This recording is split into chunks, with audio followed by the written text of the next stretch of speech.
Hey guys, Boris Hess from BK Forex. Welcome to our weekly Forex technicals for 11.8 to 11.23. Yen on a trend. As always, trading foreign exchange or margin carries a high level risk from every single for all investors. I ask you to read this coming very carefully to understand all of associated trading on margin and to seek advice from an independent financial advisor if you have any doubts. Well, yen I think was clearly the big story of the week. Let's take a look at the dailies, but then we can also I think look at the weeklies on the chart. What is impressive as we close out the week so far is the fact that we closed above the 100. We were able to hold the 100 level despite weak U.S. economic data, despite essentially bonds coming in, despite Yellen being relatively dovish. All of that suggests that given all of this panoply of bad news on a fundamental level and the fact that dollar yen remains to the upside, that we could be gearing ourselves up for a big breakout here, as long as we can clear obviously this critical 150 and 10150 level right over here, this basic zone over here, which is going to be probably the battlefield next week as we come in.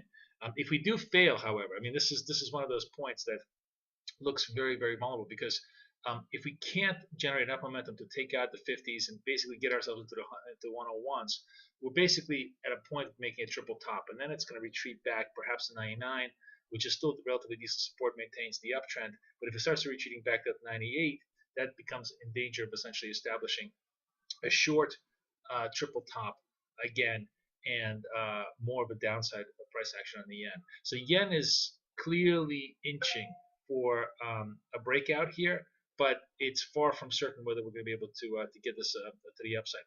This 150 going to be a very critical battlefield at the beginning of the week next week, and even if we clear that, the real big battlefield will be then at 101.50. If we go back to the weeklies, though, you can really see how important the structure is, because once we can clear all of this overhead resistance, it really opens up the run all the way up to the yearly highs of 103.70. And of course, there are plenty of analysts who are calling for the fact that the yen could go to fresh yearly highs, and that would be very interesting. I mean, certainly, if we get to the level at 103.50s, 103.70s in this trade, not necessarily next week, which I doubt we will, but let's say before the end of the year, the probability of it going all the way to 105s, maybe even 107s, becomes increasingly strong. If you look at the weeklies, actually, what's interesting is if you look at the weeklies, you definitely see essentially a pretty bullish pattern, because on a weekly basis, what do we have here? A little bit of a flag formation, higher lows on a weekly basis continuously, and just really itching to take ourselves up to the upside. So maybe this week, maybe next week, this battleground is going to be very crucial. If we can take this out to the upside, it's going to be all systems go for dollar yen higher. That, of course, translates into all the yen pairs getting pretty bullish. So the most important yen pair today that really took out the yearly highs was pound yen, and that looks very promising still to the upside. It's basically free of any resistance. And given the strength in the yen, we could see 63, maybe even 64, possibly even 65 before the end of the year, depending on how well the pound trades. But certainly of all the yen crosses, this one was the most impressive as far as taking out the highs. And the next yen cross that was definitely of interest was the euro. What happened here? I'm sorry, I'm in euro Swiss. That's definitely the wrong pair.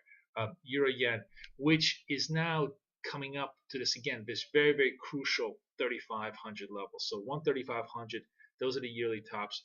If we can push through here, that opens up the run possibly all the way to 140 before the year end. Again, these are weekly charts, and you can really see clearly at how close we are to the yearly highs here on all the yen crosses, and how we're basically itching for further breakout across that spectrum. The one pair that I think is certainly not participating nearly as well, and that's because of all this Aussie weakness, is where's my Aussie yen? Here's my Aussie yen. And you see how far off the highs Aussie yen is, and that's just simply symptomatic of the weakness in COM dollars, but the Aussie specifically. So if you're trading yen crosses, it's really basically euro yen, pound yen trade to the upside on the yen crosses, and of course dollar yen itself. So it brings us now to the euro, which is also at very key levels. I mean, it's not at the yearly highs. We tested the yearly highs before we corrected, but if you look at this, and again, this is the weekly chart, because I think it's really nice sometimes at the end of the week to take a look at the more longer term perspective. What you see on the weekly chart is a correction, but still the bullish impulse left intact, because we have higher lows here. We essentially have a still trending channel, and the critical level, of course, in euro dollar is this 135, 135.50. If we can sort of clear around that, if we go to the dailies, you can actually see this much better. If you can just sort of clear all of this area, then we have a chance to rise right back up to the 38s. Now, does that put us in position to take out fresh yearly highs? It's too early to tell. But the fact that the euro had a relatively decent week, the fact that we did not break the 33s, I mean, we've tested the 33s, but we didn't really break them this week, suggests that certainly on a longer term perspective, we may have hit a near term bottom. Now, this whole scenario could change radically, and I mean radically. If we get terrible data out of the Eurozone, we have IFO, we have flash PMIs. Let's say the data is just horrid. Let's say the market really feels very, very negative euros and begins to speculate on the idea that ECB is going to do negative deposit rates, and more importantly, maybe just flood the market with liquidity, or simply just sells the euro on the growth rate differentials between the euro and the dollar. Then a lot of the stuff could be reversed, and nothing could be more bearish in many ways than to have this whole bullish weekly candle completely reversed to the downside and the 33s taken out. So there's two scenarios here, totally in play. You need to be completely flexible and malleable in thinking through both of these scenarios, because both are possibilities. For now, though, the trend is to the upside, and if you get the power move in the euro with the support in the yen, then certainly you have the good euro-yen trades behind you. Cable looks quite good. Look at the weeklies. It's actually very impressive. Look at this. It's actually a very impressive weekly hammer formation. Still really, I mean, this is what's fascinating is that when you're looking at the longer term charts, you see just how tough the 62, 63 zone is as far as overhead resistance. I mean, this is a zone here the cable has not been able to clear for clearly 2 years. And this is what makes it, I think, so interesting, because if it does clear it, if we get enough power here, we don't have too much UK data next week, so it's questionable whether we're going to be able to push ourselves all the way through to these levels.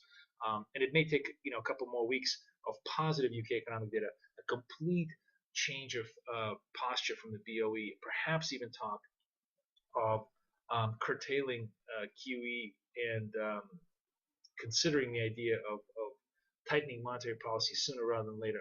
All of those things, just a kind of a complete reorientation towards a more growth-oriented, more hawkish monetary policy. All of that could blow the highs out of the water, and then we could see certainly 64, 65 before the end of the year. That's one possible scenario, but we really need to have a lot of work in terms of the overhead here. For now, if you're a range trader, certainly the odds favor a failure here, and fading the highs over here with stops like at around 6,400 or above could be a trade that works. It certainly has worked quite well over the last 2.5 years, so definitely worth watching. Aussie is the weakest of the bunch. The only thing that's sort of modestly positive about the Aussie is that we tested this 92.50s level, basically 92.60s or so. Came back up and kind of holding around 93.65. So we've had a little bit of a bargain hunting to come in. And this 92 does remain a very, very solid key support level. This is a key support level that really needs to hold if Aussie is going to maintain its recovery mode. But Aussie is lagging everything, clearly. Next week we have the RBA minutes, which will be interesting to see. They're certainly going to probably talk the Aussie down. But we do have also Chinese data. And if Chinese data shows some upside potential, that could push us right back into the 94s and create a little bit of a recovery. But either way, Aussie looks to be a low volatility trade. It does not look to be like it's going to be a big breakout trade. We really see 94, 94.50 maximum to the upside, 92.50, 92 to the bottom. And that's a very, very wide estimate of the range. The range is likely going to be tighter as we go through the week. Last, let's take a look at the rest of the calm dollar since we're looking at the weeklies. What's interesting on dollar CAD to me, and you see this on the weekly, which is a flame out of the 105s, but you really see this on the daily. Look at yesterday's daily on the look at this. We go to the highs and came right back and end up almost on the lows. That kind of a formation usually gives you a pretty decent bearish signal. So we're pushing ourselves a little bit to the downside here. We'll see if 104s can get tagged maybe next week. But for now, this 105 seems to be a very, very strong resistance level, and we'll see if that can maintain itself. Definitely, if it does, what you have is a series of lower highs and a pressure to the downside and a potential test of the 103s longer term in dollar CAD. And Kiwi actually is holding up relatively okay. Where's Kiwi? Here's Kiwi. The key resist in Kiwi is this 84, but it's a double bottom here. It's kind of a W double bottom. It looks like it could test the 84s, but at 84, that's where if you're a range trader, you certainly have the highest probability sell point because you have a lot of resistance here, and it's going to take a lot more power for it to go all the way through to the 85s. So sell it around 84s with an 84.50 stop. Probably a reasonable trade for range traders if you're fading this move. On the momentum side, you still probably have a little bit of juice all the way out to the 84s as you're trading it. That's pretty much how the week shapes up. Again, back to the yen, which is the key story. That's what I'll be watching next week. This 100, 150, and 150, 101, absolutely imperative levels, and that's really where the market is really concentrating its effort, I think, at least in the front of the week. And then at the end of the week, the market is really going to concentrate its efforts on euro and all the European data to see just how bad the situation in the eurozone is, given all the slowdown that we've seen over the last month and a half. Wishing you guys the best of luck and the best of trading. This is Boris Schlossberg, over and out.